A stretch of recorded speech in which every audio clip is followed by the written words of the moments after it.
Estamos gravando. Deixa eu apresentar aqui minha tela. Por favor, me digam aí se vocês estão vendo minha tela.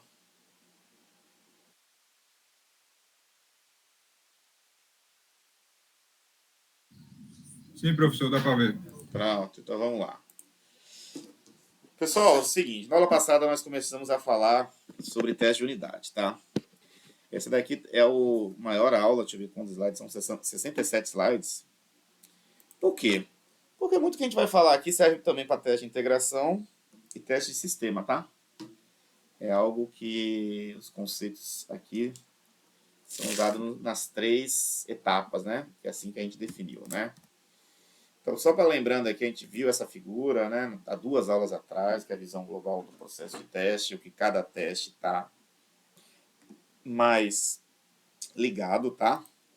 Então, você pega aqui o teste de unidade, está ligado mais a código. O teste de integração está ligado mais ao projeto arquitetural, de arquitetura, né, do software. O teste de validação está mais ligado aos requisitos, né? É quando você testa o seu software, só o software. E o teste de sistema é quando você testa o sistema como um todo. Aí entra a parte de ambiente, entra a parte de rede e entra a parte principal, né? São os usuários, né? Aí isso a gente considera essa fase de teste de sistema. Basicamente, pessoal, isso aqui não quer dizer que sempre vai ser assim, tá? Mas na maioria dos projetos, você vai ter que começar com o teste de unidade, ok? E é o mais dispendioso, né? Vamos dizer assim, o que você mais faz, o que leva mais tempo. Depois os testes de integração e por fim o teste de sistema, tá? Não quer dizer, por exemplo, que você desenvolva 2 unidades, vamos supor, tá vendo essas 2 aqui, ainda não desenvolveu algumas e já começa a fazer um teste de integração entre elas. E depois você volta a fazer o teste de unidade das outras, tá? Não existe essa ordem, tá? Essa sequência, ok? Pode acontecer alguns casos de não acontecer. Às vezes você tem, por exemplo, depois que você integra várias unidades, você faz um teste de sistema até aquele momento, tá? Junto com o usuário, junto com o ambiente. E depois você vai fazer mais unidades, mais testes de unidades, integrar essas unidades que você construiu, fazendo teste de integração com o que já está pronto, e assim em diante, tá? Então, só para ficar claro, pode acontecer dessa forma a sequência? Pode, mas não é sempre, ok? Isso a gente falou, né? Eu vou passar aqui rápido, porque isso aqui tudo a gente já falou, né? A gente, se eu não me engano, a gente parou em teste nos tipos de testes, né? Aqui. Nós paramos aqui. Tá? Teoricamente, pessoal, nós temos esses dois, tá? Teste caixa branca e caixa preta, certo? Dificilmente você vai encontrar nos livros de engenharia de software teste caixa cinza. Essa é uma técnica de teste que foi criada, né, há pouco tempo pelo mercado, tá? Pelas empresas de software, tá? Daqui a pouco a gente vai entender o que é o teste caixa branca, né? Você está vendo a figurinha aqui de um fluxograma, né? Aqui está falando baseado em estrutura interna. O caixa preta, apesar da caixa estar cinza, né? Mas é caixa preta aqui. É baseado nos requisitos, ó. Aqui é como se fosse uma lista de requisitos, né? Você tem uma visão mais externa, né? E o pessoal fala que o caixa cinza seria um híbrido, uma coisa parecida, que usa as duas, tá? Aí daqui a pouco a gente vai fazer uma discussão sobre o teste caixa cinza. Vamos começar com o teste caixa branca. Vocês também podem encontrar com esse nome aqui, tá? Teste estrutural. O nome dele em inglês é white box, né? Usa estrutura de controle das unidades, codificação interna para projetar casos de testes. Ou seja, então, ele tem uma visão interna. Você tem que ter o código para fazer os casos de testes, certo? O código é o artefato que vai gerar os casos de testes. Em geral, são escritos e executados por programadores. Tá? Pessoal, vamos pegar esse exemplo desse código aqui. Tá? Eu tenho um código aqui que começa com... vai ter algumas variáveis, certo? A, x, y. E aqui ele vai fazer várias coisas com essas variáveis. Ele vai entrar num loop, no while, que vai perguntar se A é maior que 1. Né? Se não for, ele sai, né? Se for maior, se for maior, ele decrementa A, né? faz A igual a menos 1. E depois vai comparar os valores de x e y. Certo? Se x for menor que y, ele vai escrever na tela que é menor. E aí ele vai fazer A igual a 0. Tá?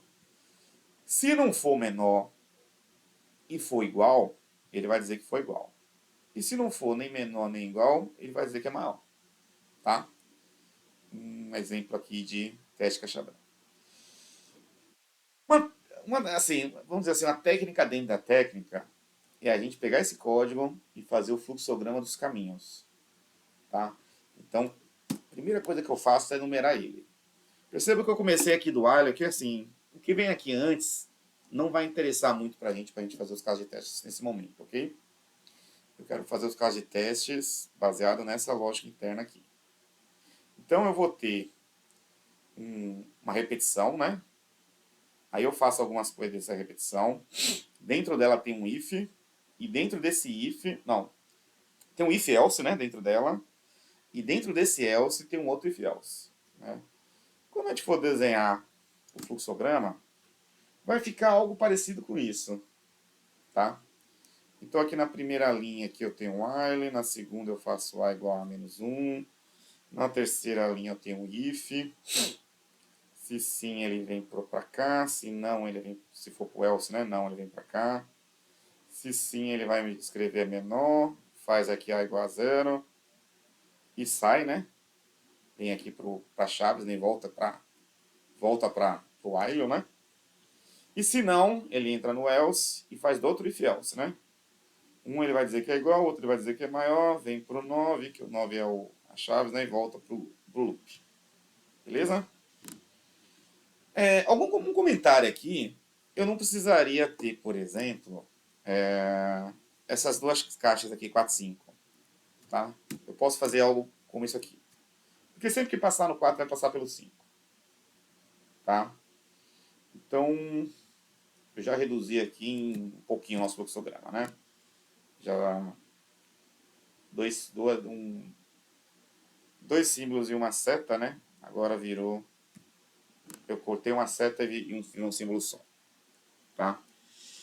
E aí, o teste caixa branca, para fazer um teste caixa branca completo, eu preciso passar por cada uma dessas arestas, né? Cada um desses caminhos, pelo menos uma vez. Tá? Então, pessoal, eu preciso passar por essa linha daqui, que vai até o fim. Preciso passar por essa que liga 1, 2, essa que liga 2, 3, 4, 5, 3, 6, 6, 7, 6, 8. Preciso passar por essa linha aqui que liga 4, 5 com 9, o 7 com 9, o 8 com 9. E preciso passar por essa linha do 9 que volta com 1. Isso é o teste de caixa branca. Eu acho que vocês já devem ter percebido assim. Poxa, um código de 9 linhas. Complicado pra caramba, né? Fazer. Aí tá só no começo. Tá? Vamos analisar aqui. Não, peraí. Primeiro vamos analisar aqui nesse slide aqui. Como eu faço para passar por essa linha aqui e ir para o fim, né? Aqui, faltou o fim aqui, né? Teria como se fosse aqui o fim, né? Aqui depois do 9, né? Para fazer isso, eu vou precisar que o A seja menor ou igual a 1, né? Então, se o A for menor ou igual a 1, ele vai passar por essa linha aqui. Esse caminho daqui, pessoal, eu vou chamar de I, tá? De 1. Peraí, deixa eu fazer. Eu acho que eu usei letra maiúscula. Eu vou chamar de 1, tá?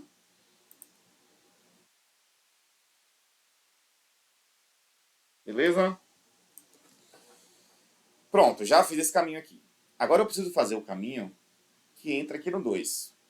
Para entrar aqui no 2, eu vou precisar que A seja maior ou igual a 1. Tá? Ah, sim, antes de passar aqui do 1 para o 2. Nesse caso daqui, pessoal, tanto faz os valores de x e y, né?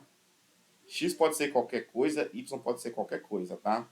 A que vai ter que ser ou igual a 1, ou igual a 0, ou igual a um número negativo, né? Beleza? Então eu consigo passar por esse caminho. Para passar agora para esse caminho aqui entre 1 e 2, eu vou ter que ter A maior ou igual a 1, né? Então A pode ser 2, pode ser 3, 4, 5, até o máximo que o inteiro permite, tá? Do 2 para o 3, continua. Eu não preciso fazer nenhum tipo de caso de teste, tá? Só que agora é o seguinte, no 3 eu tenho um if, que é de x menor que y, vem para cá, e se não, vai para lá. Então aqui eu faço x menor que y,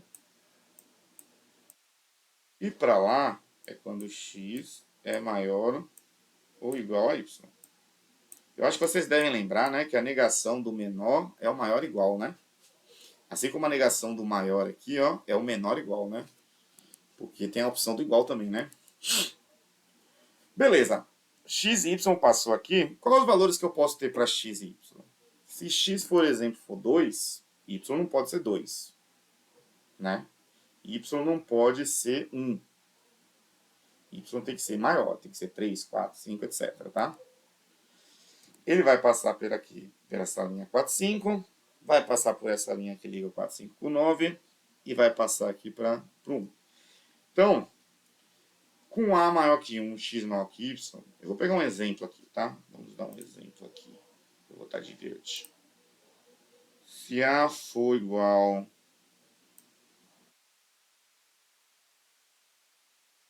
2, X for igual a 2 e Y for igual a 3,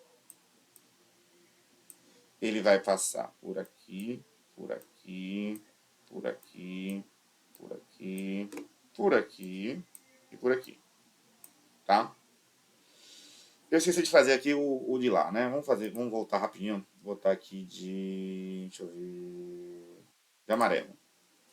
Se A for igual a 1, ele vai passar por aqui, tá?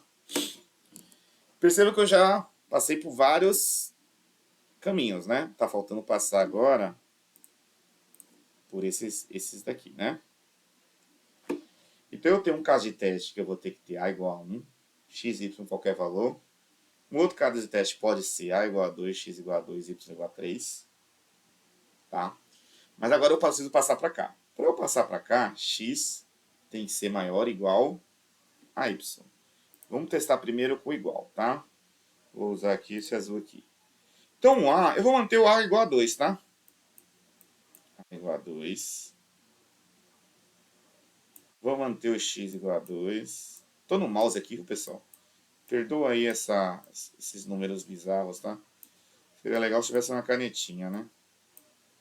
E A também igual a 2. O que vai acontecer? X é maior ou igual a y? Desculpa. Ele está perguntando aqui. X é menor que y? Não. É igual. Então ele vai passar para cá. Quando chegar aqui no 6, ele vai fazer de novo uma pergunta, né? X é igual a y? É. Ó, x igual a 2, y igual a 2. Então, eu passei por aqui. Passei por aqui. Vou passar por aqui. E aí vou passar por aqui de novo, ó. Não tem problema em repetir. A regra é passar pelo menos uma vez, tá? Então, por essa linha aqui, eu vou passar pela segunda vez, ó. Se vocês olharem aí, nós já temos agora 3 casos de testes. Um para A igual a 1, e os valores de x e y tanto faz. Outro para A igual a 2, x igual a 2, y igual a 3. E outro para A igual a 2, x igual a 2, y igual a 2. Só que eu não passei ainda nem por 6 e 8, nem 8 e 9. Então, tenho que... Vou pegar agora o roxo. Eu vou continuar aqui com A igual a 2. Isso aqui é um A, tá, pessoal? A igual a 2. Só que dessa x vou continuar igual a 2. Só que dessa vez o y não pode ser 2, né? Porque se ele for 2, vai passar pro lado de cá. Se y for maior que 2, ele nem entra aqui, né? Ele vem pro lado de cá, né? Então y tem que ser menor que 2. Eu vou botar aqui y igual a 1. Aí sim, ele vai passar por esse caminho, por esse e por esse aqui de novo, ó. Percebam que esse caminho aqui ele passa 3 vezes, né? Precisava passar 3 vezes? Nesse caso, sim. Porque eu tinha um ifs aqui, né? Durante o meu código. Então, pessoal, vocês devem ter percebido aí que para fazer para testar esse código usando o método caixa branca, a gente gastou aqui, deixa eu ver que horas são. Já são 7, vai dar 7h30. A gente gastou quase 20 minutos da aula, né? Para fazer isso, né? Eu vou colocar aqui os 3, o caso de teste 3, e aqui o caso de teste 4.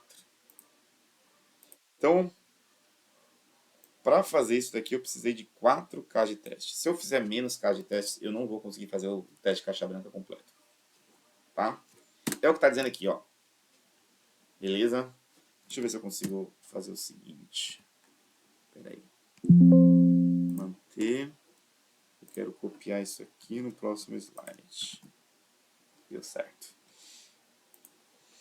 Então, pessoal, por exemplo, o caminho 1, ele vem a parte do início, né? Do 1 para o fim.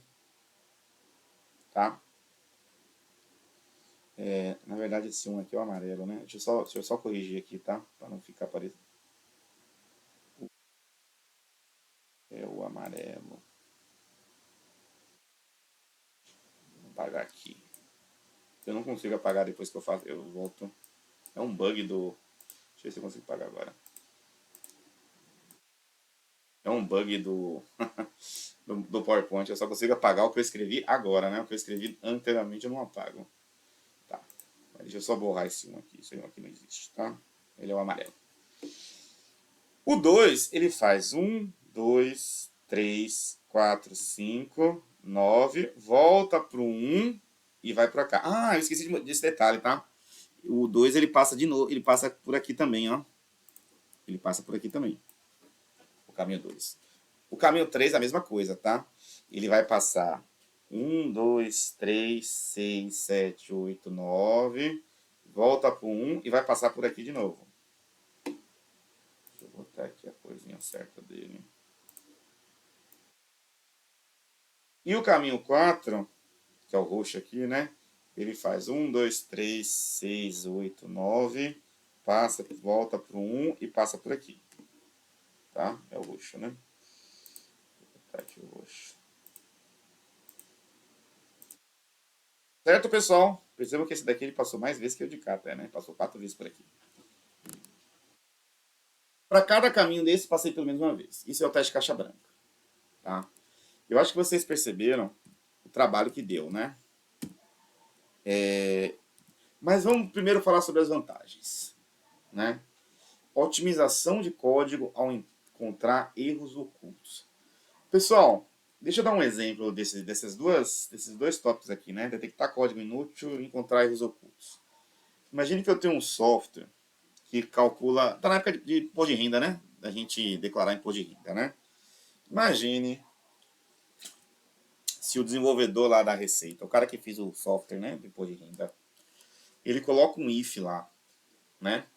Se ele bota o CPF dele, né? Se for o CPF tal, esse a pessoa não precisa pagar imposto. Né? Se for o CPF dele, ele não paga imposto. Ok? Eu, com o teste caixa branca, eu vou conseguir detectar esse erro oculto, tá? Por quê? Porque não, quem é isento de pagar imposto não é o CPF-X. Quem é isento de pagar imposto é quem não ganhou até tantos R$ 1.000 durante o ano, não é isso? Eu não lembro aqui agora a quantia, né? Acho que não sei se é 26 mil, 29 mil, não lembro agora. Mas o cara pode querer burlar, né? Ele pode querer que não calcule o imposto que ele... E aí ele não precisa pagar, né? E no sistema não vai estar dizendo que ele é um sonegador, né? Então, daqui a pouco a gente vai falar sobre o teste caixa preta, mas vamos ver o seguinte, eu não consigo descobrir esse erro tão fácil. Eu só consigo descobrir esse erro se por um acaso, dos mais de 150 milhões de CPFs que eu posso utilizar, eu usar o dele. Que aí sim vai entrar naquele if e não vai calcular o imposto devido, né? Vai dizer que ele é isento e ele não vai precisar pagar imposto. Tá? No teste caixa branca, eu vou precisar entrar nesse if. Eu vou precisar fazer um caso de teste que entra nesse if. Ok? Uma outra vantagem é que o teste caixa branca ajuda a automatizar o caso de teste, né? automatiza os casos de testes baseados em código, tá? Nós vamos falar sobre algumas ferramentas que você faz um código, manda rodar esse código e o objetivo desse código é testar.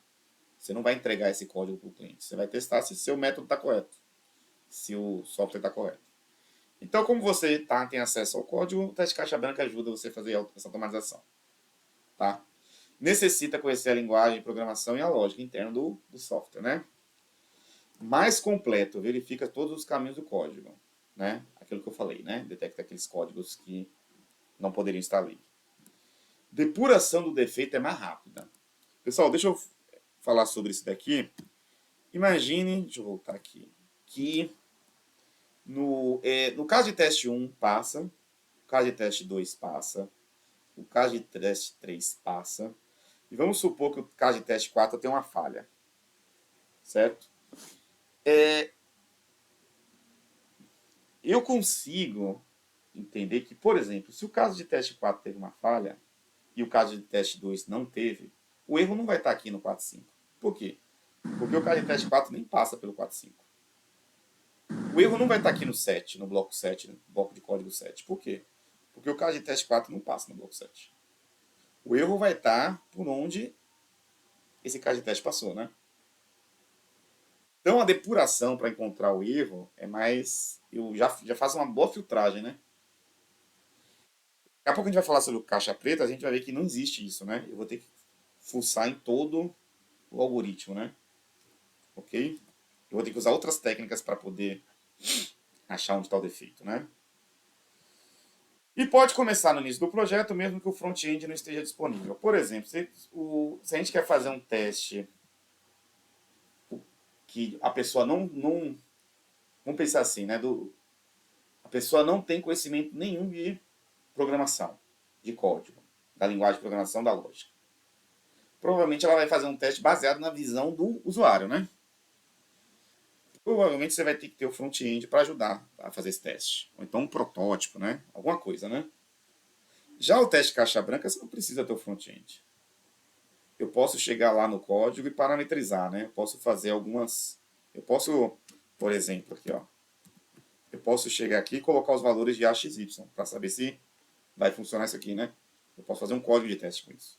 Eu não preciso ter que fazer um formulário bonitinho, valor de A, valor de X, valor de Y, aperto o botão. Aí esse botão vai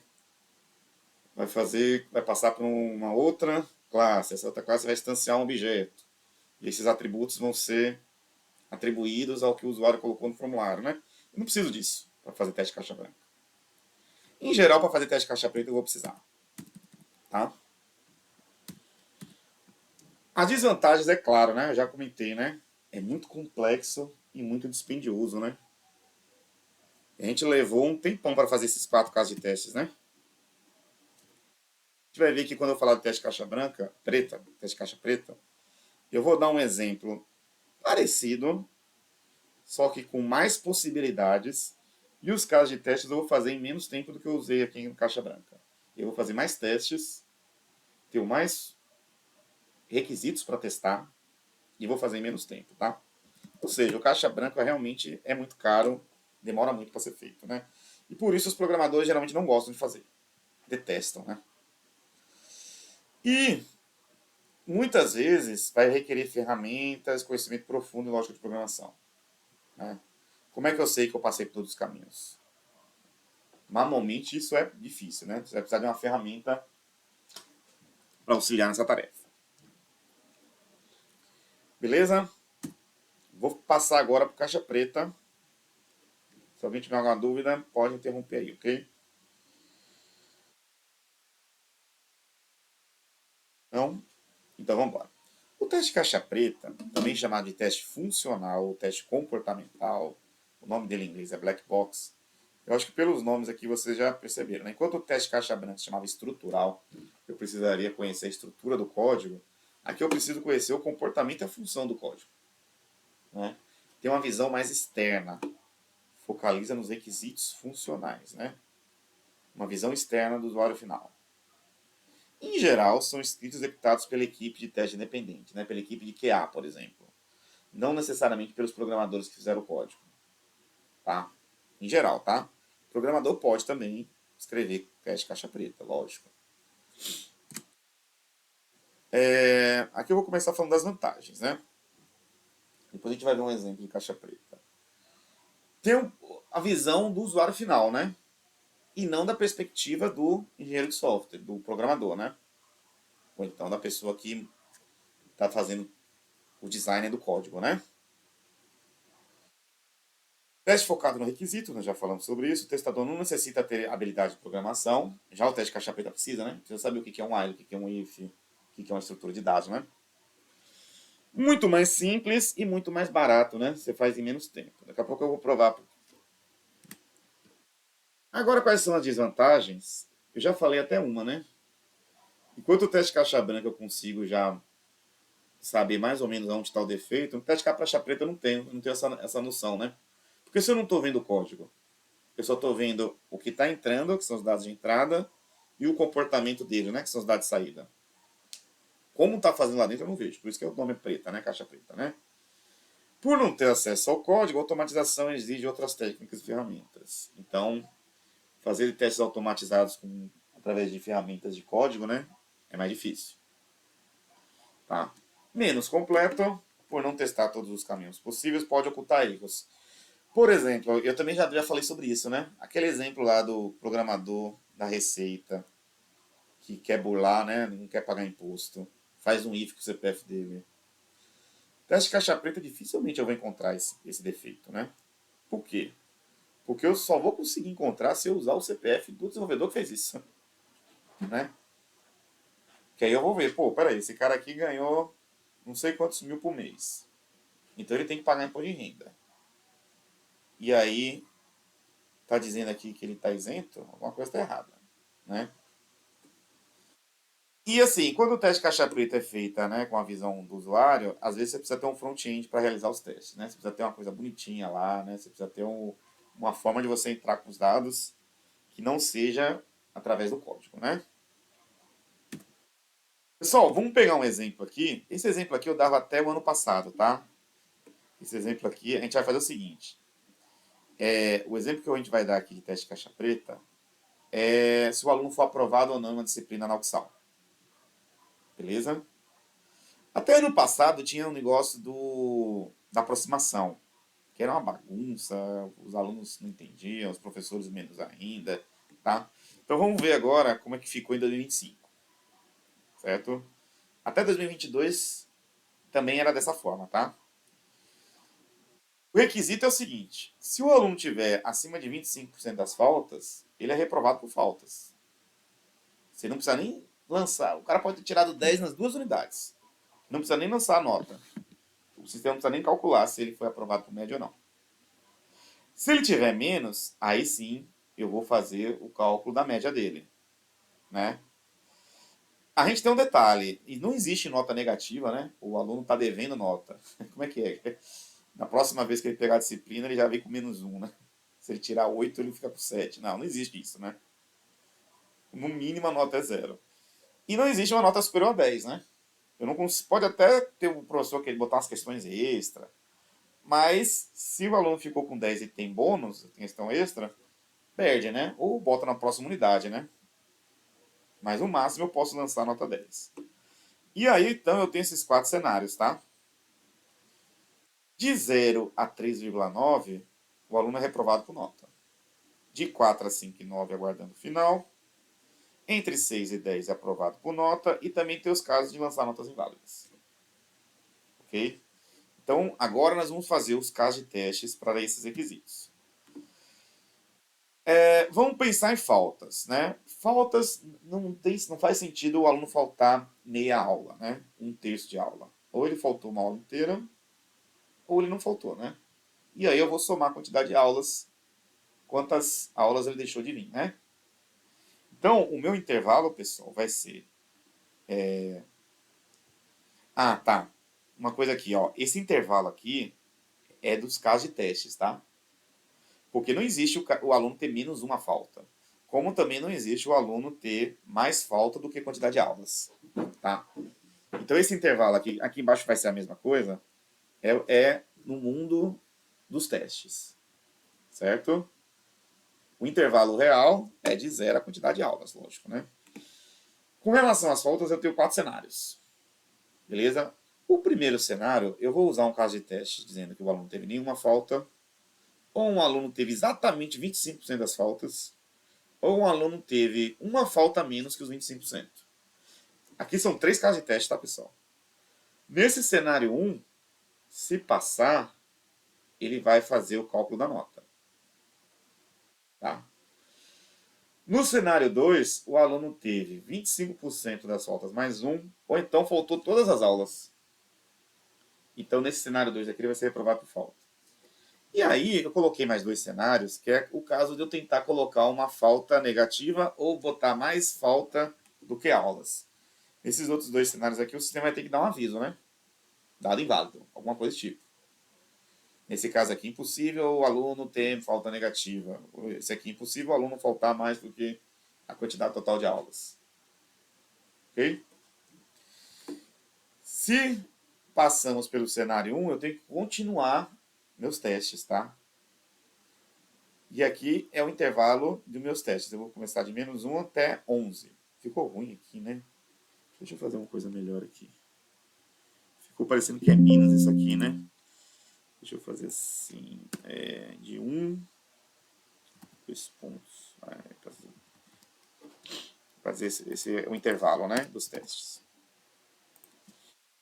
Então, a menos 1, 11. Tá, pessoal? Por exemplo, se o aluno tirou 0... Aqui são 3 casos de testes, tá? O primeiro cenário, estou fazendo 3 casos de testes. Se o aluno tirou 0, se o aluno tirou 1, se o aluno tirou 3 e 9. Aqui é o segundo caso de teste. O aluno tirou 4, 5, 5 e 9. Então, nesse primeiro caso aqui, ele é reprovado. Nesse segundo caso aqui, ele vai aguardando final. O terceiro caso, 6, 8, 10. Ele é reprovado. Não precisa fazer final. E no quarto cenário, é parecido com esses dois aqui de faltas. Ele vai dizer que uma nota não pode ser negativa e uma nota não pode ser acima de 10. Beleza? Não sei se vocês perceberam, a gente gastou menos tempo fazendo... Aqui, ó, só a quantidade de testes que tem aqui. 1, 2, 3, 4, 5, 6, 7. Aí se passar por esse cenário 1, eu tenho mais 1, 2, 3, 4, 5, 6, 7, 8, 9, 10, 11, com mais 7, 18 casos de testes aqui. Aí a gente pode pensar o seguinte, pô, 18 casos de testes, a gente fez em tempo bem menor do que 4 casos de testes no teste caixa branca. Pra vocês terem uma ideia, né, como o teste caixa branca é mais difícil, né? Demora mais tempo. Ok?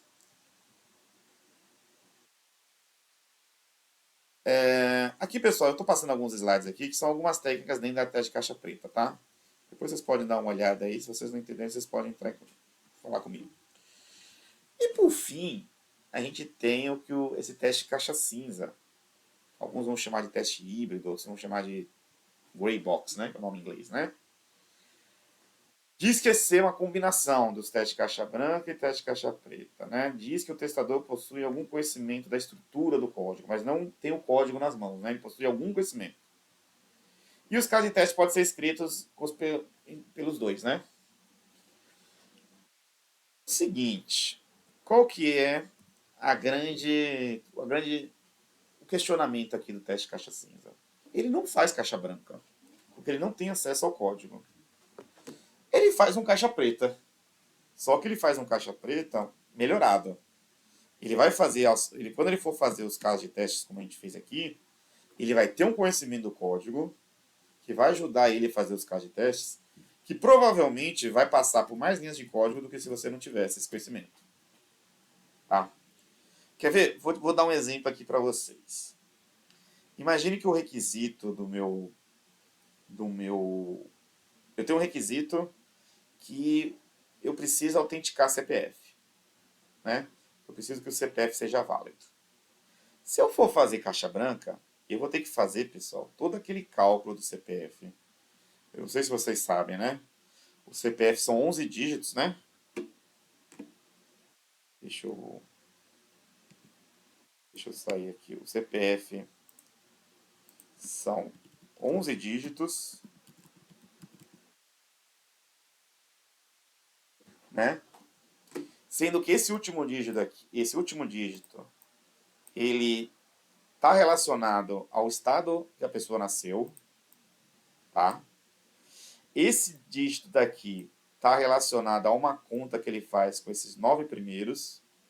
E esse dígito daqui está relacionado, esse daqui, o último, né? Esse aqui, está relacionado a uma conta que ele faz com desse daqui até o primeiro dígito do verificador. Ele não usa o primeiro dígito do CPF, né? Então, se a gente tiver um requisito assim, eu preciso validar o CPF. Se eu for fazer caixa branca, eu vou ter que passar por todos os ifs e elses dessa validação. Então ele vai ter que verificar se esse dígito aqui confere com o estado que a pessoa nasceu, se esse daqui faz a conta correta com isso aqui, e se esse daqui faz a conta. Então ele vai passar por todos os ifs e elses. Se tiver um if lá com um CPF inválido, mas assim, esse CPF é inválido, mas vai ser, o sistema vai garantir que ele seja válido. E isso não tiver no requisito, o Caixa Branca vai detectar esse erro. Tá? Mais ou menos igual o cara lá da Receita que não quer pagar imposto. Né? Ele bota um if lá para quando for o CPF dele dizer que ele não deve nada, né? Beleza. Se for um caixa preta, o padrão, né, tradicional, eu vou fazer exemplos com CPF válidos e inválidos. Tá? Então, eu vou botar um CPF válido, vai dizer que está válido, vou botar um CPF inválido, vai dizer que está inválido. Já o caixa cinza, o que ele tem diferente do caixa branca e do caixa preta? O caixa cinza, ele não vai passar pelos códigos. Não vai fazer o que o caixa branca faz. Mas assim, como eu já sei que esse daqui é relacionado ao estado que a pessoa nasceu, eu vou fazer um caso de teste que valida isso. Como esse daqui está relacionado a uma conta que faz com esses 9 primeiros números, eu vou fazer um caso de teste em que ele valida o de cá e não valida o de cá. Não falei nada com o de cá, né? E vou fazer um caso de teste também para esse daqui. Quando esse daqui a conta dá certo, esse aqui a conta dá errado e vice-versa. Quando esse aqui a conta dá certo e quando esse aqui a conta vai. Dessa forma, o caixa cinza vai ser um pouco melhor que o caixa preta, realmente vai. Mas também não vai ser tão completo quanto o caixa branca. Tá? Por isso que, na minha opinião, o caixa cinza nada mais é do que um caixa preta melhorado. Ok? Então, o que o pessoal fala que tem como vantagem do caixa cinza? Oferece benefício tanto dos dois. A gente acabou de ver que ele não faz nada do caixa branca, né? Ponto de vista do usuário final. Também eu posso usar o ponto de vista do usuário final, assim como caixa preta. Imparciais, pois haverá mais discussões entre os pensamentos dos testadores de software e os pensamentos do designer programador. Como o caixa cinza eu preciso ter algum conhecimento do código, eu posso fazer com que as duas equipes trabalhem juntas. Tá. Pode ter algum código lá que o testador não sabe, mas que ele pergunta para o programador como ele implementou aquilo no código para fazer um caso de teste. Pode acontecer isso. Mas, de novo, tá, pessoal? Ele pergunta ao programador. Ele não vê o código. Tá? Desvantagens. Ele não é um caixa branca. Então, ele não vai testar todos os caminhos de entrada. Certo? Resulta em uma cobertura de teste mais baixa que o caixa branca. Então, por exemplo, se aquele exemplo que eu dei do IF do desenvolvedor do sistema de imposto de renda que não quer pagar imposto, dificilmente o caixa cinza também vai encontrar esse erro. Ele demora mais que o caixa preta, né? Porque o caixa preta, a tendência é mais simples. Porque, na verdade, não é que ele demora mais que o caixa preta. Ele é um caixa preta melhorado. Se ele é um caixa preto melhorado, ele vai prover mais qualidade. Se ele vai prover mais qualidade, ele vai ter um custo maior. Foi o que a gente falou lá nas primeiras aulas sobre o dilema da qualidade, né? Pode não ser adequado para alguns tipos de funcionalidade, caso de teste mais difícil de se escrever. Tá? Por que é mais difícil de escrever? Porque eu não tenho o código para me basear e não sigo o requisito, né? Eu não vejo como uma caixa preta, né? Entrada e saída. Eu tenho que ter um comportamento lá que eu conheço e estou testando aquele comportamento. E aí, seguinte, pessoal. Eu gosto desse texto aqui, que esse texto aqui diz mais ou menos o que eu penso. Que não existe o caixa cinza. Que, na verdade, o caixa cinza é uma versão romantizada do caixa preta. Tá? onde eu tenho, assim, algumas noções. Por exemplo, eu conheço o front-end, eu conheço um pouco do back-end, eu conheço um pouco dos dados, mas não faço nada como Caixa Branca faz, interno. Ok? Então, assim, eu não vou cobrar na prova se caixa de cinza existe ou não. Porque algumas pessoas vão dizer que sim, outras pessoas vão dizer que não, né? Mas, na minha opinião, fica bem claro. Quer chamar de caixa cinza? Pode. Mas, para mim, é um caixa preta romantizado, melhorado, tá? Beleza. Então, nós vimos aquelas 3 técnicas de teste. Uma outra técnica importante que a gente precisa falar é sobre o teste de regressão. Certo? Que esse teste de regressão pode estar tanto no teste de unidade, integração, no teste de sistema, como a gente falou anteriormente. Ok? O nome regressão, pessoal, está dizendo porque é a forma que você aplica esse teste. Por exemplo, vamos pensar que você... Deixa eu fazer um desenho aqui. Não sou muito bom em desenho. Vamos dizer que aqui é a nossa linha de desenvolvimento, né? Do nosso software. Tá? Aqui é o início e está indo para o fim, né? Vamos supor que aqui eu tenho, né, um requisito. Vou botar de... Deixa eu ver. Um requisito. O desenvolvedor desenvolve um código. Eu vou testar esse código. E vamos supor que eu encontre coisas que não estão adequadas com o requisito. Faço o teste ou caixa branca ou caixa preta, não importa, tá? Encontro algumas falhas, tá? Deixa eu colocar aqui. Vai ter algumas coisas que vão estar funcionando, mas vai ter algumas falhas. E aí, o que eu faço? Aí eu reporto, né? Então, o testador reporta. E aí, alguém vai ter que corrigir, né? Eu vou colocar aqui código C2. O que é o C2? É o código C corrigido depois dos testes. E agora? Continuo codificando outras coisas? Ou eu preciso verificar, ou é bom verificar se realmente esses erros aqui foram corrigidos? Se você for partir para a segunda linha, o que eu vou fazer? Eu vou voltar na minha linha do tempo e repetir os testes para verificar se esses erros aqui foram realmente corrigidos. E também, não só isso, verificar se o que passou continua passando. Por isso que ele tem esse nome de regressão. Enquanto o desenvolvimento do software você está caminhando para frente, né, a linha do tempo, o teste de regressão volta à linha do tempo. Mas isso não é ruim. Isso é bom. Porque você quer garantir a qualidade, quer saber se esse código 2 aqui realmente corrigiu os problemas e não inseriu novos, né, erros. Tá? Então, por isso que ele tem esse nome. Aplica-se uma versão mais recente de uma aplicação, ou seja, aí vamos supor que eu faço de novo esse teste aqui, e aí esses erros aqui passam. Beleza, aí eu posso continuar o meu processo. Então, eu vou fazer um código baseado em outro requisito e vou testar de novo. Então, eu continuo o processo para frente aqui, né? Repetir os testes que foram feitos anteriormente. Deixa eu botar aqui a palavra repetir, né? Repetir testes que foram feitos. Eu posso, pessoal, no teste de regressão, executar novos testes também, tá? Às vezes, os testes que foram feitos anteriormente não são tão completos. Ok? Então, muitas vezes vai acontecer isso. O teste de regressão, além do teste de repetir os testes que já foram, ou seja, eu estou regredindo, fazer novos testes. Tá? Isso acontece bastante. Ok? Quando fazer o teste de regressão? Quando você gera novas versões para corrigir erros. Quando muda o ambiente. Às vezes uma mudança de ambiente, seja um SO, seja um serviço, um hardware, uma API nova, né?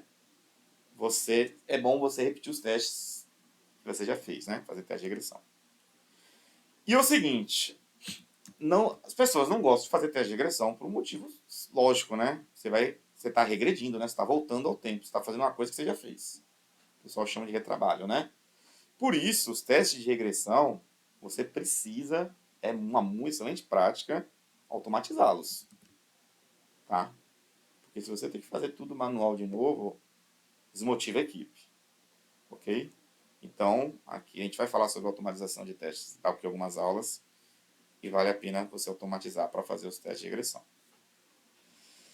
Pessoal, então aqui eu falei várias técnicas dentro de teste de unidade, mas várias dessas coisas que a gente falou aqui também servem para o próximo assunto, que é teste de integração e teste de sistema, tá? Ok? Antes de entrar em teste de integração, deixa eu ver como vocês estão aqui. Se tem alguma coisa no chat? Não, né? Então, beleza. Pessoal, eu vou dar só 5 minutos de pausa. É como a gente não está lá na universidade, né? Eu preciso descer a escada aí na sala do professor, ir no banheiro, depois voltar, né? Então eu não preciso descer a escada que eu estou aqui em casa. Vamos fazer 5 minutos de pausa, ok? A gente volta daqui a 8 e 5. E aí a gente vai falar agora sobre o próximo assunto, que é teste de integração. Beleza? Beleza, professor. 5 minutos aí.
Então, não precisa dizer mais nada. Então, boa noite a todos. Eu passo a palavra para o professor Jefone. Professor Jefone,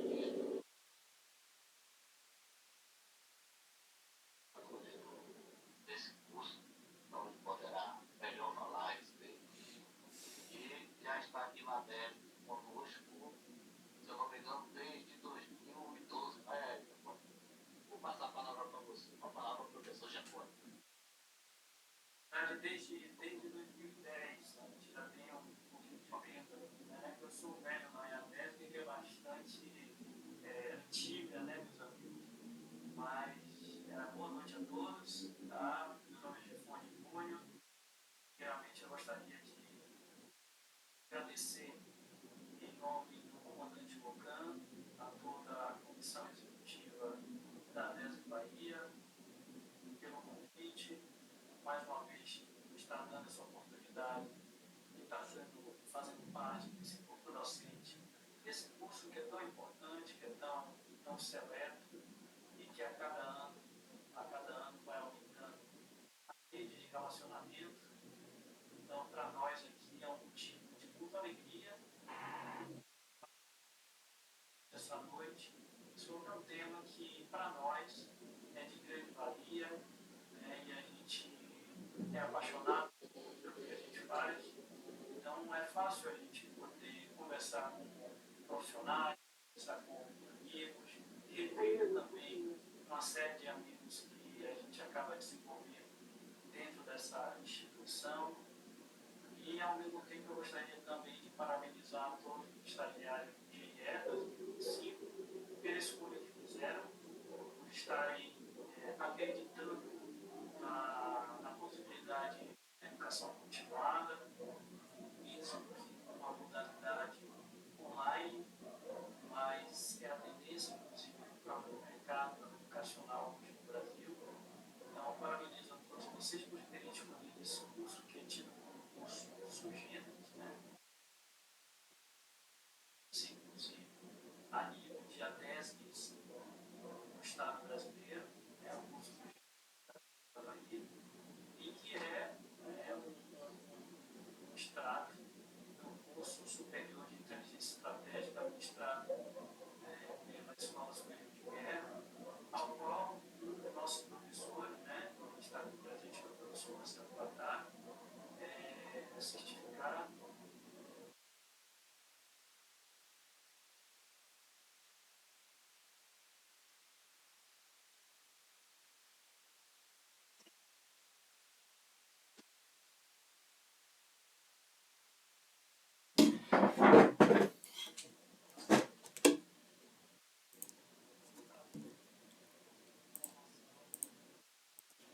Pessoal, de volta, tá? Vamos lá. Deixa eu ver aqui, continua gravando, beleza. Então, agora nós vamos falar sobre teste de integração, que é o seguinte, né? A gente já viu essas figuras. Se todas as unidades funcionam individualmente, por que você duvida que funciona quando estiverem juntas, né? Eu gosto muito de usar alguns exemplos, né? Eu sou de uma época mais antiga e teve uma vez que o Flamengo, acho que na década de 90, isso nos anos 2000, montou um time que eles chamaram de Dream Team, tá? Eles pegaram os melhores jogadores da época do Brasil, mais ou menos como vocês fizeram em 2019, né? Só que 2019 deu certo. Só que nesse ano, eu não vou não lembro agora o ano exato, mas foi 99, foi 98, falou assim. Contratou na época o Romário, né, que foi cracaço, foi campeão mundial em 94, Edmundo, Sávio e mais alguns de Djalminha, mais alguns jogadores aí que eram muito destacados em cada um dos times que eles atuaram no ano anterior, né? Então, individualmente, eram estrelas, né? Eram super jogadores. Só que o que aconteceu com o Flamengo? Quase caiu, quase foi rebaixado. Não ganhou nada naquele ano, né? O que aconteceu? Os testes unitários de cada jogador passaram, né? Teste de unidade. Cada um jogava muito, fazia muito gols, craque de bolas.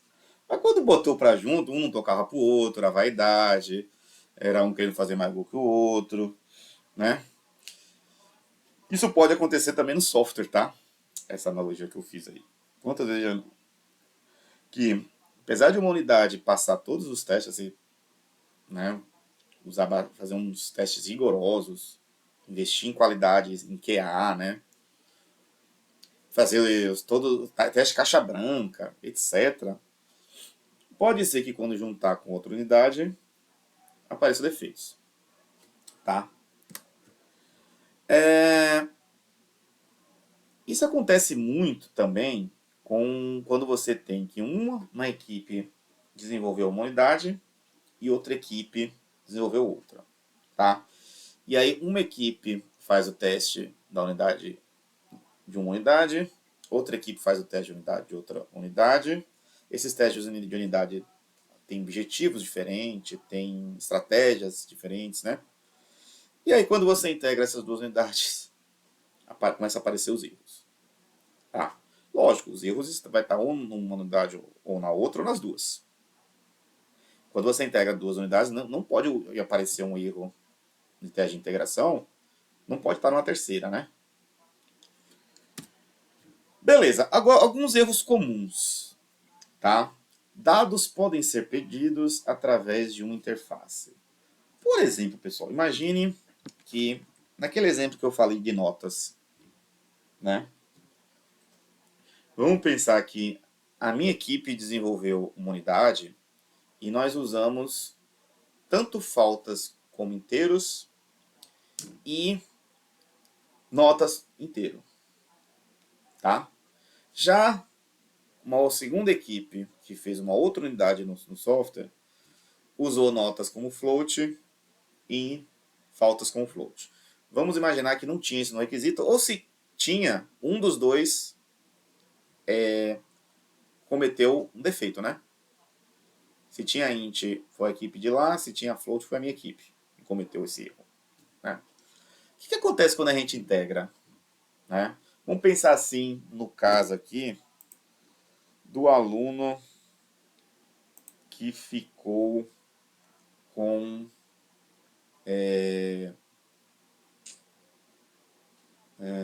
deixa eu pensar aqui. Vamos pensar do aluno que ficou com 5 e 9. Tá? Como um está tratando como float e o outro está tratando como inteiro, vamos supor que o módulo que está tratando como inteiro vai perder o 0,9. Vai achar que o aluno ficou com 5. Tá? Quando chegar na prova final, esse aluno que precisava tirar 6,1 para passar na final, vai precisar tirar, nesse caso aqui, 7. Porque ele perdeu 0,9, né? O dado foi perdido através de uma interface, né? A interface é a junção de duas unidades, né? Perceba o erro grotesco que aconteceu aqui, né? Pode acontecer, tá? Vamos partir para o segundo exemplo aqui. Unidade pode ter um efeito inesperado ou adverso sobre a outra. É mais ou menos isso aqui, né? Esse aqui é um exemplo também que adere a esse segundo tópico aqui, né? Você imagina que vai fazer ABC, só que a outra unidade não está esperando que faça ABC, está esperando só que faça B. Só que quando você faz altera alguma coisa lá no software, alguma configuração, e dá um erro. Tá? Isso pode acontecer. Terceiro item aqui, erros comuns após a integração. Subfunções, quando combinadas, podem não produzir a função principal desejada. Aqui é mais ou menos o contrário da de cima, né?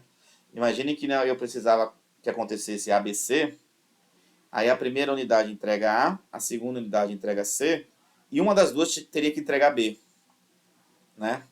Então, quando combinadas, não produz o que se imaginava. Ou então as duas entregam B. Só que uma unidade entrega primeiro, a outra unidade entrega depois, sobrescreve, ou tem um conflito ali, e não é o que precisava ser feito, tá? Não era o que foi planejado. Pode acontecer também, né? Percebam que todos esses exemplos aqui, pessoal, o teste de unidade, todos os testes passaram, né? Vamos pensar dessa forma, né? Já que quando integra, começa a aparecer os erros, ok? Imprecisão aceitável individualmente pode ser amplificada em níveis não aceitáveis. Imagine que você tem o seguinte, você tem lá um requisito não funcional de desempenho, né, que diz assim, se o atraso for de 5 segundos, não considera erro, de até 5 segundos, ok? Então, o que os desenvolvedores que estão fazendo unidade A vão codificar, vão implementar? Vão implementar um código que tem atraso de 4 segundos. Por quê? Porque se chegar a 5, é um erro. E o pessoal da unidade B, mesma coisa, vai implementar um código que o atraso seja de 4 segundos. Quando eu junto as duas, o atraso soma, né? 4 mais 4, 8. 8 já é um erro, porque está acima de 5. Então essas coisas podem acontecer, né? Foi um erro, uma imprecisão, certo era não ter nenhum atraso, né? Para não acontecer isso, né? Mas foi uma coisa que podia acontecer, mas ele está falando aqui em nível global, né? Não em nível de unidade. É como se eu fizesse assim, eu vou botar o atraso na minha unidade 4 segundos e o pessoal lá que está fazendo as outras unidades que façam sem atraso, né? Isso pode acontecer erros após a integração, tá? E essa última aqui, estrutura de dados globais pode apresentar problemas. Pessoal, isso aqui eu tenho um exemplo até bem recente, né? Quando eu trabalhava, quando eu desenvolvi alguma coisa, que eu lembro que era o seguinte, quando eu usava a numeração dos dias da semana, né? O que é numeração? É uma forma de você trabalhar com constantes, né? Você tem um vetor lá, e aí na posição zero desse vetor tem um valor, e sempre vai estar nessa posição zero, né? Aí, o que eu fazia? Eu começava os dias da semana pelo domingo. Então na posição zero tinha domingo. Na posição 1, segunda. Terça, 2, e assim por diante, né? A última posição, que era 7, não, na verdade não era 7, era 6, né? Porque comecei pelo zero, né? Era sábado. Tá? Deixa eu escrever isso aqui. Para ficar mais visual. Então, eu fazia algo desse tipo, né? Na posição 0 era domingo, depois segunda, terça, quarta, quinta, sexta, sábado. Tá? Já um colega meu que a gente desenvolvia junto, né? Ele fazia a posição 0 sempre segunda. Ele não sei o que acontecia com ele, que ele dizia que não, a posição 0, o primeiro dia da semana para ele era segunda, não era domingo. Tá? Quando a gente unificava, integrava esses dois códigos, a gente tinha que lembrar o quê? Que para não ter erro, ou no meu código eu tinha que fazer mais um, e no caso da posição 6 igualar a 0, tá? Então, ou seja, a posição 1, a posição 0 dele, na verdade, é a minha 1, né? A posição 1 dele, na verdade, é a minha 2. Então eu teria que somar 1. E agora eu não podia fazer isso até o final, né? Porque na posição 7, aqui é a posição 6, né? Posição 6 da minha é sábado, a posição 6 dele é domingo. Eu não tinha como uma posição 7. Eu tinha que igualar a posição 6 a 0 dele. Para que... Não, desculpa. Ele tinha que igualar a posição 6 a minha 0. Ou então eu igualar a minha 0 a 6 dele, né? Que aí era domingo aqui, domingo aqui. Percebam que, se a gente não faz esse código extra, né? Não faz esse tratamento, ia dar um erro. Né? Ia dar conflito isso aqui, né? Só que os meus testes unitários passavam e os testes unitários dele também passavam, né? Percebam que, mesmo funcionando a unidade, há vários exemplos de formas de que pode quebrar. Ok? Seguinte, não é uma boa prática integrar todas as unidades e depois testar. Quer ver? Vamos pegar um exemplo aqui. Imagine que eu tenho, meu software são 3 unidades. A está ligada a B, e B está ligada a C. Então, nós vimos lá, teste de unidade. Fiz os testes de unidade A, fiz os testes de unidade B, fiz os testes de unidade C. Beleza. Né? Teste de integração. A integração, pessoal, também tem que ser incremental. Assim como a gente divide o software em unidades, testa as unidades e vai incrementando, né? A integração também. Por quê?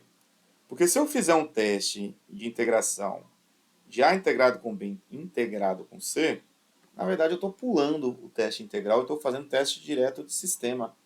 Eu estou testando meu sistema todo. Meu sistema só tem 3 unidades. O ideal é, primeiro eu testo uma das duas integrações. Vamos supor aqui. Primeiro eu testo essa aqui, A e B. E depois eu posso fazer B com C ou então fazer ABC, né? Essa última integração aqui. Ok? Vamos fazer de conta que ele vai fazer depois o B e C. Certo? Aí eu faço primeiro essa integração, depois essa, e depois eu faço o teste de sistema, que é o que a gente vai ver depois. Beleza?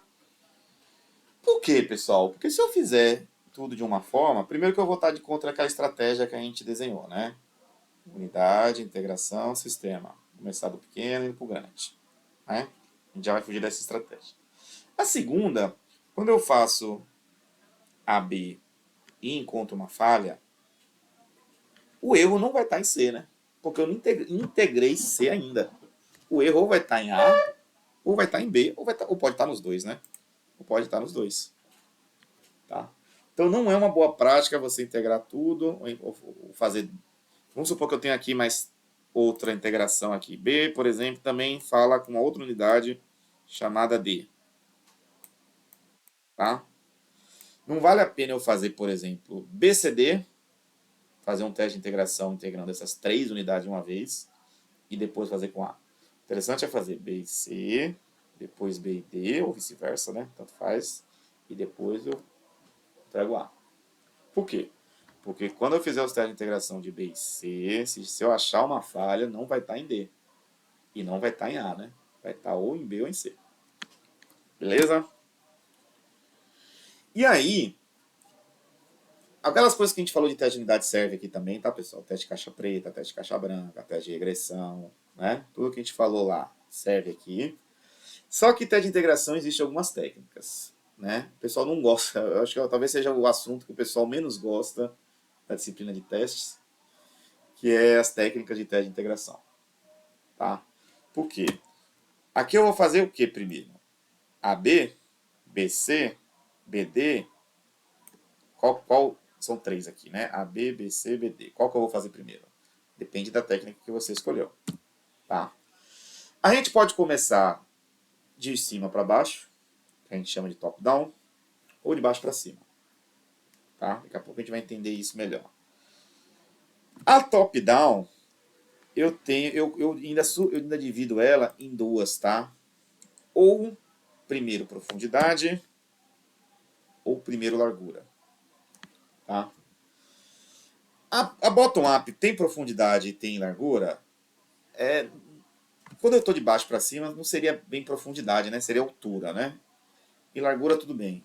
Faz sentido. Tem, pessoal, existe essa possibilidade. Mas a gente vai ver que não faz muito sentido, no caso de teste de integração, falar sobre bottom-up, profundidade, altura, né? Que a profundidade é o contrário, né? E bottom-up, largura. Mas faz muito sentido quando a gente usa top-down. Tá? Então, vamos lá. Deixa eu ver aqui como é que eu vou fazer isso aqui. Eu vou fazer o seguinte. Eu vou criar aqui.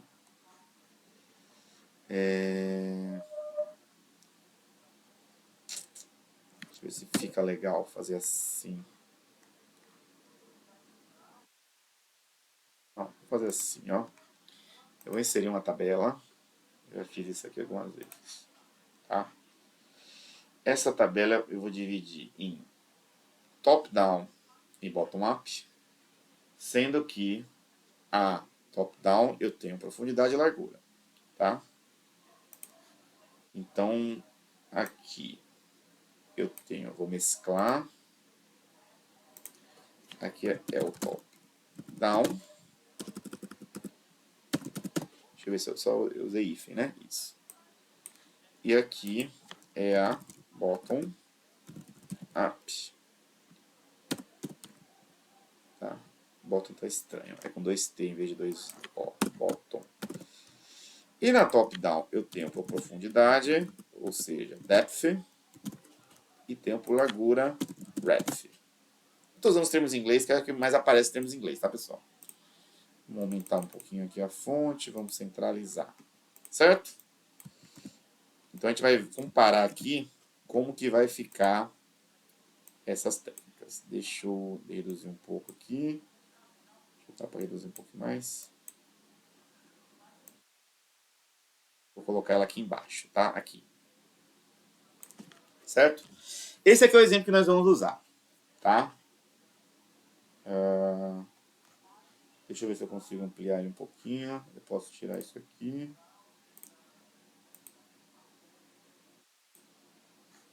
E eu queria tirar isso aqui também. Só puxar pra lá. Pronto, ficou legal. Beleza. Então vamos lá. Esse aqui é o exemplo que nós vamos usar. Cada caixinha dessa aqui, que está chamada de M, né? M de módulo, né? Mas a gente vai... Cada módulo é uma unidade, ok? Então esse meu software tem 8 unidades. E elas estão integradas dessa forma aí, tá? Não interessa do jeito que elas estão integradas, tá, pessoal? Pode ser uma classe fazendo instanciação a outra, pode ser um pacote chamando outro pacote, pode ser APIs, pode ser front-end, back-ends, banco de dados. A forma de integração não nos interessa, tá? Porque o nosso objetivo aqui é entender os três algoritmos, tá? Deixa eu mesclar para ficar mais bonito. E aqui. Ok? Então vamos começar primeiro com a top-down depth, né? Profundidade. O nome já está dizendo, né? Eu vou primeiro chegar até o último, até a profundidade maior da árvore. A gente pode chamar isso aqui de uma árvore, né? A gente vai chegar da minha arquitetura aqui, de unidades. Tá? Então, primeiro eu quero chegar aqui até esse M8. Mas para chegar nesse M8, eu tenho que começar por M1. Lembrando, tá, pessoal? Eu estou fazendo teste de integração, não estou fazendo teste de unidade. Então, o que eu vou testar é a integração de M1 com M2. Ok? Então, a primeira coisa que eu vou fazer é fazer essa integração aqui. M1 com M2. Certo? Deixa eu botar em negrito. Tá um pouquinho maior. Tudo isso aqui vai ser negrito 18. Aí esse aqui acabou ficando 24, né? Esse aqui também é 18. Pronto. Certo? Continuando. Eu vou agora fazer M2 e M5. Porque eu quero chegar lá no M8 o mais rápido possível. E agora eu vou fazer teste de integração M5 e M8. Tá? Então perceba que eu já passei por aqui. Já passei por aqui e por aqui. Beleza? Quem vai ser meu próximo? Eu vou fazer o seguinte, ó, pessoal. Eu vou colocar aqui do ladinho, tá? Senão a tabela vai... Eu vou fazer o seguinte, ó. Eu vou fazer o seguinte. M2, M5. Não ficou legal, mas tudo bem. M5 e M8. Deixa eu aumentar um pouquinho aqui. Deixa eu aumentar um pouquinho a tabela. Vou jogar até aqui. Tá. Deixa eu ter que diminuir um pouco aqui a fonte para ficar melhor visível. Pronto. Tem que ficar 14 mesmo, tem jeito. Beleza? Então eu cheguei aqui no M8. Qual que é a próxima teste de integração que eu vou fazer? M8 eu não tenho nenhuma, né? Integração, né? É a última que eu queria chegar, a mais profunda, né? Então eu volto para M5. M5 tem outra classe, tem outra unidade aqui que ela se integra? Não. Então eu volto para M2. M2 já tem, ó. M2 já tem uma outra unidade que ela se integra, que é M6. Então a próxima que eu vou fazer é M2 e M6. Tá? M6 eu tenho alguma integração? Não. Então eu volto para M2 e pergunto se M2 tem uma outra aqui, ó. Não tem, né? Então eu volto para M1. Já M1 tem outra, né? Que é o M3, né? Então eu vou fazer M1, M3 e depois eu vou fazer M3, M7. Tá? M7 tem algum? Não, volto para o M3. M3 tem algum além do M7? Não, volto para o M1. M1 tem algum além do M2 e M3? Tem. O M4. Então, a última integração que eu vou fazer é da unidade M1 e M4. Então, essa daqui vai ser a ordem da técnica top-down, primeiro, profundidade. Beleza? Agora nós vamos fazer a mesma técnica top-down, só que agora, primeiro, largura. Então, antes de passar para o próximo nível, eu tenho que fazer a integração de todas aquelas unidades que estão naquele nível. É como se fosse por andar, né?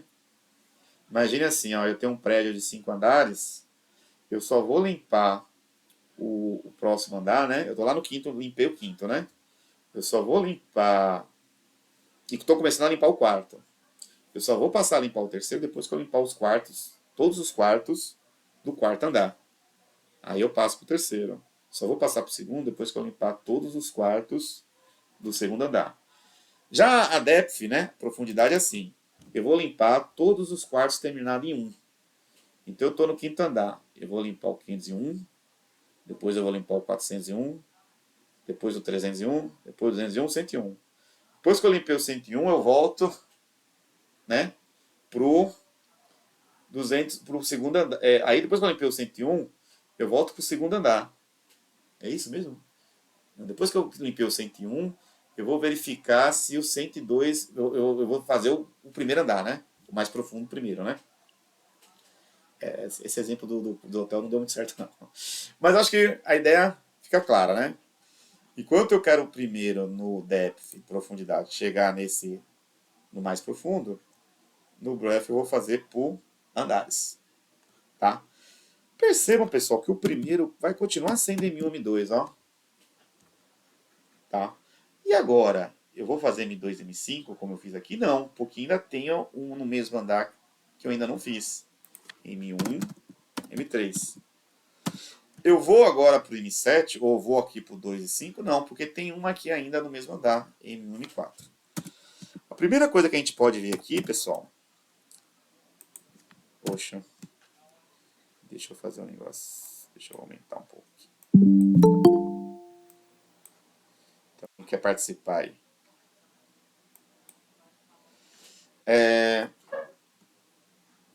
A primeira coisa que eu posso notar aqui é o seguinte, ó. Enquanto M1 M4 aqui foi minha terceira integração que eu fiz, M1 M4 no depth foi a última, ó. Então, por exemplo, se eu tenho prioridade em fazer primeiro essas integrações aqui, eu não devo usar o depth, né? Eu vou usar o breadth. Por quê? Porque aqui foi a terceira e aqui foi a última. Assim como daqui a pouco a gente vai falar também uma outra, que não deve, a gente não deve usar o breadth, deveria usar o depth. Tá? Beleza, pessoal, limpei já todos os andares aqui, os quartos desse andar. Aí eu vou pro próximo. Aí agora eu vou fazer M2, M5.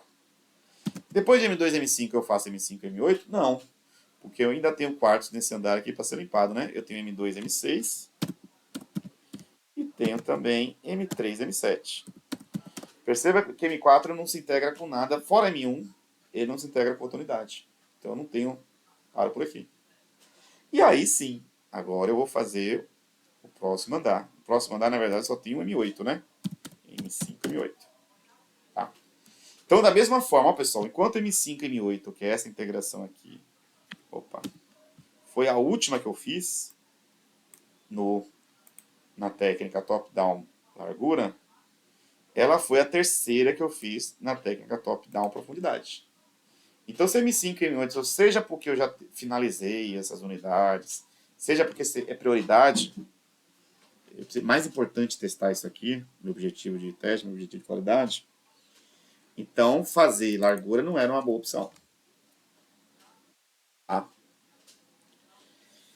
Vamos agora para o bottom-up. O bottom-up, ele é um pouco mais complicado do que o depth, do que o top-down. Tá? Por quê? Porque agora, pessoal, eu vou começar de baixo para cima. Percebam que em todos esses aqui, o primeiro teste eu começo pelo M1, né?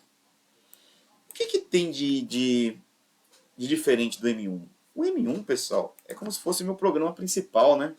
É como se fosse meu método main, onde começa o software, né? Todas as unidades precisam ser chamadas pelo M1. Então, no caso do M1, eu tenho essa facilidade, né? Eu boto o programa para rodar e aí vou testar as integrações a partir do M1. Mas agora, por baixo para cima, eu vou querer testar primeiro M8 e M5. Vou fazer, ó, pessoal, ó, antes de continuar, M8 M5 e M5 M8 é o mesmo teste, tá? É a mesma integração. Lembrando, a gente não está testando unidade, está testando a integração delas, tá? Mas eu vou deixar assim para ficar mais nítido, né? Que é o bottom-up, beleza? Então, como é que eu vou fazer para testar essa integração se o M5 não é meu programa principal? Se ele é chamado por M2 e M2 é chamado por M1. Aí que entra... Eu não consigo desenhar aqui, né? Deixa... Aqui que entra, pessoal, o aquilo que a gente viu na aula passada, quando a gente falou um pouquinho de mock. Eu vou ter que fazer um código para poder fazer esse teste de integração, M5 e M8. Por quê? Porque se eu for fazer a integração M1, M2, M5, M8, eu estou burlando a estratégia de teste de integração, que é incremental, eu faço de uma a uma. Tá? Então, eu gosto de chamar de M2 linha. Então, isso aqui é um mock do tipo driver, né? O que o driver vai fazer? Ele está simulando M2, nesse caso aqui específico, ele, além de simular M2, ele está simulando também M1, tá? É como se eu chegasse lá e botasse um programa, um método main no início, justamente para eu conseguir rodar e chamar M5, tá? Percebam que no top-down eu não precisava fazer isso. Por que no top-down não precisava fazer isso? Porque eu estava começando já do programa principal. Beleza?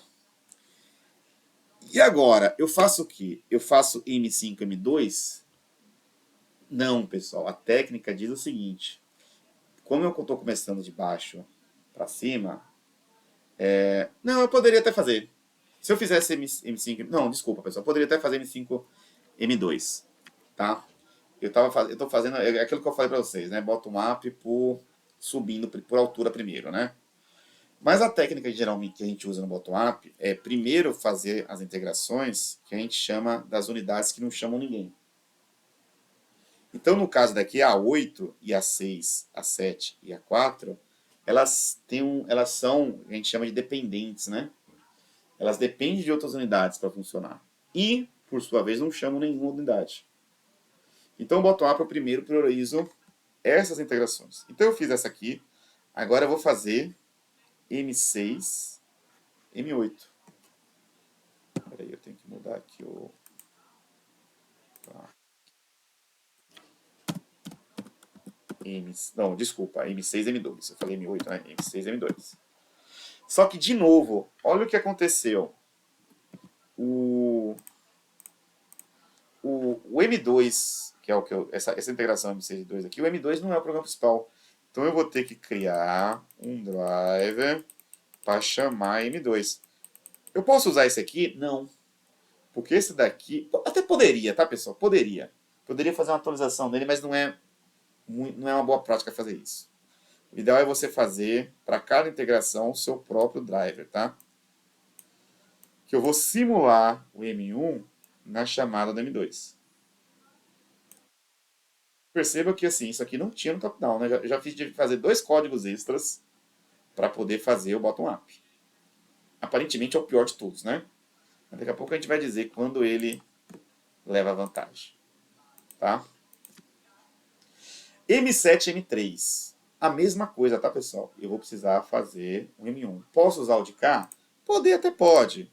Mas o interessante é você fazer outro, tá? Então aqui M7, M3. Deixa eu fazer, né? Pra ficar certo. Opa. Oh, caramba. Deixa eu voltar pra lá.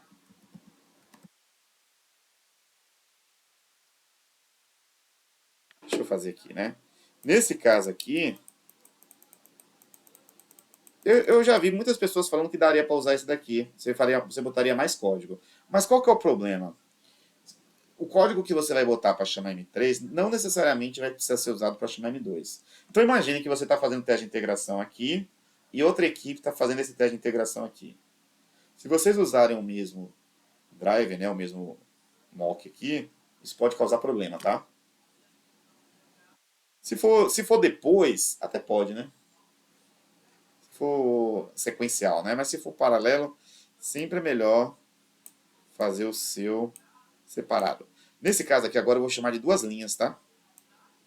Porque o M' tá aqui, M 2 linhas. E vai chamar o de cá. Olha que legal que acontece agora.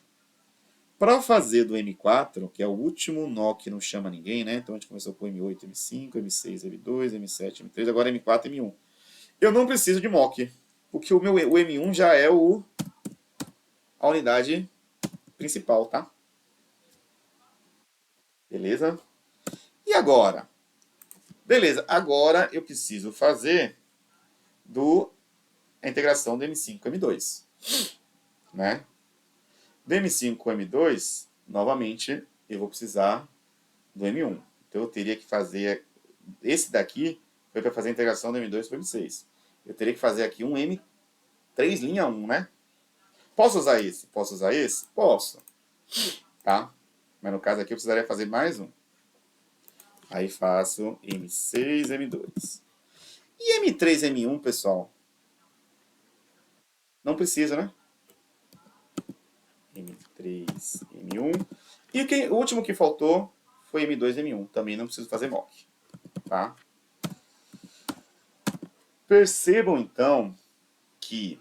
Vamos ver aqui agora como ficou o nosso algoritmo. M8 e M5, agora, é a primeira integração que eu faço. Teste de integração que eu faço. Né? Tudo bem, precisei fazer um código extra, mas é a primeira. Aqui, pessoal, na largura, era o último. Aqui, ele era foi em terceiro lugar. Tá? Percebam que M2 e M1, nos dois primeiros casos, foi a primeira integração que a gente fez. Aqui foi a última. Tá? Foi a última integração que a gente fez foi M1, M2, M2, M1, que é a mesma coisa. Tá? Então, o que vai me dizer qual é o melhor técnico usar vai ser a minha prioridade. Eu quero testar primeiro os nós, né, as unidades que não chamam ninguém, ou eu quero testar primeiro as unidades que meu programa principal chama? E se eu quero testar primeiro o que meu programa principal chama, eu quero primeiro fazer as integrações todas por andar, ou chegar na última unidade lá primeiro? Essa é a estratégia que você vai escolher, qual é a técnica que você vai usar. Beleza? Pessoal, seguinte, eu sei que para a primeira vez que a gente vê isso daqui é complicado, né? Eu acho que talvez essa daqui, a profundidade e a largura, seja mais simples, vocês já devem ter visto isso em outras disciplinas, né? Estrutura de dados, árvores, né? Essa daqui talvez seja um pouco mais complicada. Por quê? Porque eu preciso fazer os mocks, né? Os drivers, os mocks do tipo driver, né? Beleza. Vamos ver o que a gente tem mais aqui para falar. Quer que eu oriento vocês? Cheguem em casa. Vocês já estão em casa, né? Mais tarde, dê uma olhadinha no slide. Ou amanhã. Vê se vocês conseguem fazer isso daqui. Os 3 tipos de algoritmo. E confira se o resultado de vocês bateu, né? Se a ordem bateu. Tá? Se a ordem não bater, pessoal, vocês podem ver o seguinte. Se foi a escolha de vocês ou se foi um erro. Que, por exemplo, vou começar com esse de profundidade aqui. A profundidade eu quero chegar primeiro na última profundidade, né? Mas o de largura. O de largura, pessoal, não necessariamente eu precisaria começar com M1 e M2, tá? Eu poderia começar com M1, M4, M1, M3 e depois M1, M2. Beleza? Não necessariamente eu precisava começar com M1, M2. Aqui eu utilizei uma regrinha simples. A regrinha que eu utilizei aqui é que a prioridade sempre é o da esquerda. Então, eu sempre vou começar indo para a esquerda. Tá? Não importa qual que é o algoritmo, né? Se é o profundidade ou largura, né? Então, vamos lá. Aqui vai ficar assim mesmo, porque o slide não cabe, tá? Pessoal, esse texto daqui, os textos está explicando justamente o passo a passo, tá? Como funciona o top-down. E aqui é o resultado, tá? Como funciona o largura, aqui o resultado. E como funciona o bottom-up, que é o mais difícil, tá? Por quê? Porque eu preciso criar os drivers, né? E aqui tem o como ficou e como ficou a ordem. Beleza? De novo, se vocês não conseguirem entender, a gente pode tirar as dúvidas lá pelo grupo, ok? Deixa eu ver como é que a gente está de horário. 40. Eu vou fazer o seguinte, pessoal. Isso daqui eu vou deixar para falar na próxima aula. Que a próxima aula é revisão, tá? A gente vai rever o que a gente viu, que é uma aula antes da prova, né? Eu vou falar sobre... Isso aqui é só um slide, que eu vou falar sobre como funciona o DevOps, tá? Como é que é o teste em DevOps, integração contínua. E fica faltando o teste de sistema, que também é muito rápido. Teste de sistema, são só 13 slides, certo? que eu falo também em 10, 15 minutos. E aí a gente pode fazer alguns exercícios na próxima aula, a gente pode, sei lá, usar o Kahoot, a gente pode fazer uma coisa mais diferente, fazer uma coisa mais prática na próxima aula, beleza? Eu acho que eu vou encerrando por aqui. Deixa eu ver se tem alguma pergunta. A prova vai ser dia 22, não é isso? Deixa eu olhar aqui. Se dia 22 não for feriada, né? Pô, ele deslogou. Pera aí. Deixa eu logar de novo.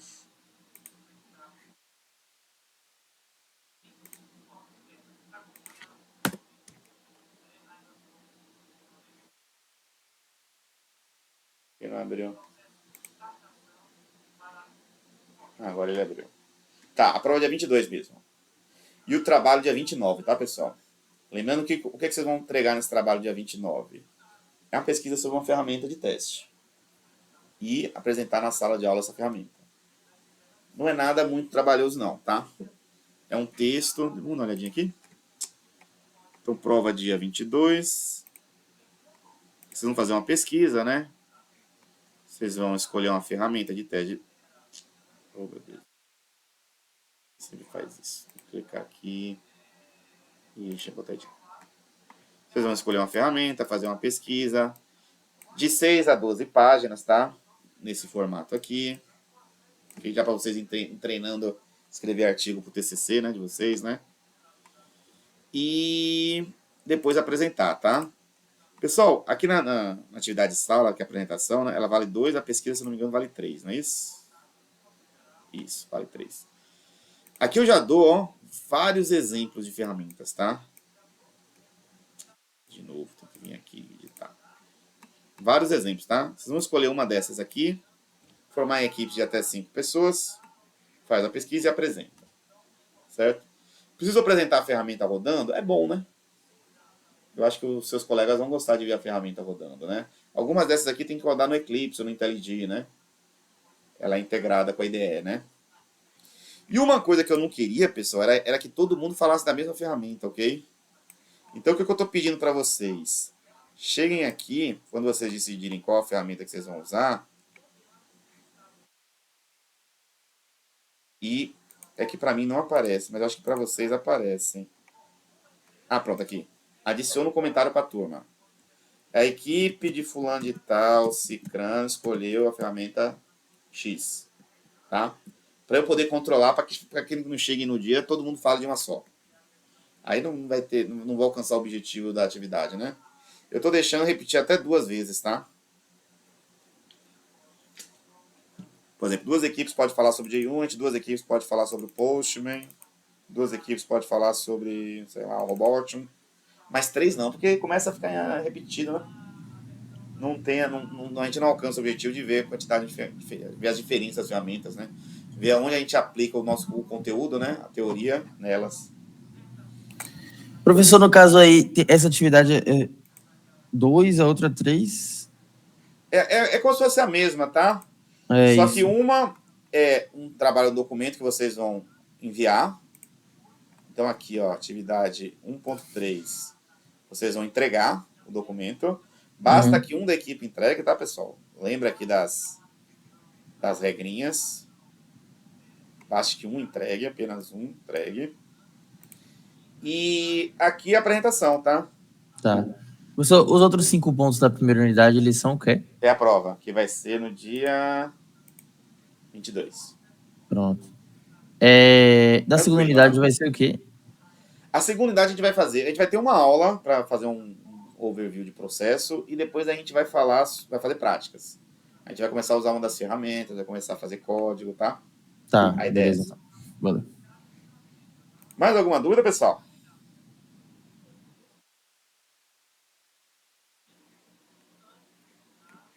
Eu vou fazer o seguinte, eu vou parar a transmissão.